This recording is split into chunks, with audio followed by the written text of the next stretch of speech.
Hi dears, welcome back to nurture talks. ഇന്ന് നമുക്ക് എങ്ങനെയാണ് പോപ്കോൺ വളരെ ഈസി ആയിട്ട് കുക്കറിൽ തയ്യാറാക്കി എടുക്കുന്നതെന്ന് നോക്കാം. അപ്പോൾ ഇത് തയ്യാറാക്കാൻ വേണ്ടിയിട്ട് ഞാനിവിടെ പോപ്കോൺ എടുത്തു വെച്ചിട്ടുണ്ട്. ഇതെല്ലാ സൂപ്പർ മാർക്കറ്റിലും വാങ്ങാൻ കിട്ടും. ഇതിപ്പോൾ കവറിൽ നിന്ന് പൊട്ടിച്ച് ഞാനൊരു കുപ്പിയിലോട്ട് ഇട്ട് വെച്ചിട്ടുണ്ട്. ഇത്രയൊന്നും വേണ്ട, നമുക്ക് 2 ടേബിൾ സ്പൂണൊക്കെ മതിയാവും. 30 രൂപയ്ക്കൊക്കെ നമ്മൾ കടയിൽ നിന്ന് വാങ്ങില്ലേ, അത്രയും ക്വാണ്ടിറ്റി ഉണ്ടാക്കിയെടുക്കാൻ. അപ്പോൾ ഇത് തയ്യാറാക്കി എടുക്കുന്നത് എങ്ങനെയാണെന്ന് നോക്കാം. അതിന് വേണ്ടിയിട്ട് ഞാനിവിടെ കുക്കർ ചൂടാക്കാൻ വെച്ചിട്ടുണ്ട്. കുക്കറിൻ്റെ അകത്തുള്ള വെള്ളമൊക്കെ പോകാൻ വേണ്ടിയിട്ടാണ്. വെള്ളം മാറി വരുമ്പോൾ നമുക്കിതിലോട്ട് 1 ടേബിൾ സ്പൂണോളം എണ്ണ ഒഴിച്ചു കൊടുക്കാം. ഞാനിപ്പോൾ സൺഫ്ലവർ ഓയിലാണ് ഒഴിച്ചത്.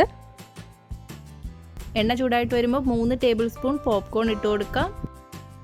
തീ മീഡിയത്തിലാണ് വെച്ചിരിക്കുന്നത്. ഇതിലോട്ട് 1.5 ടീസ്പൂൺ ഉപ്പ് കൂടി ചേർത്ത് കൊടുക്കാം. ഉപ്പ് കൂടുതലാണെന്ന് വിചാരിക്കേണ്ട, ഇത്രയും ഉപ്പെങ്കിലും വേണം, എന്നാലേ നമുക്ക് പോപ്കോൺ ഉണ്ടാക്കി വരുമ്പോൾ ഉപ്പ് തോന്നുള്ളൂ. ഇനി നന്നായിട്ടൊന്ന് ഇളക്കി കൊടുക്കാം. ഇതിൽ ചെറുതായിട്ട് പൊട്ടുന്ന സൗണ്ട് കേൾക്കും, അതുവരെ ഇളക്കണം. പൊട്ടി തുടങ്ങുമ്പോഴേക്ക് നമുക്കിതിൻ്റെ അടപ്പ് വെച്ച് അടച്ചു കൊടുക്കാം. അടയ്ക്കുമ്പോൾ ശ്രദ്ധിക്കുക, ഗ്യാസ്കറ്റ് ഇല്ലേ, വാഷർ, അത് മാറ്റിയിട്ട് വേണം നമ്മൾ അടച്ചു കൊടുക്കാൻ. അടച്ചതിന് ശേഷം വെയിറ്റും ഇടരുത്. അപ്പോൾ നമുക്ക് കേൾക്കാൻ പറ്റും പൊട്ടുന്ന സൗണ്ട്. കണ്ടോ, ഇതുപോലെ പൊട്ടിക്കൊണ്ടേയിരിക്കും. ഈ സൗണ്ട് തീരുന്ന വരെ നമ്മൾ ഇങ്ങനെ തന്നെ വെച്ചേക്കുക. ഇപ്പോൾ സൗണ്ടൊക്കെ പോയി തുടങ്ങി. ഇനി നമുക്കിത് തുറന്നു നോക്കാം.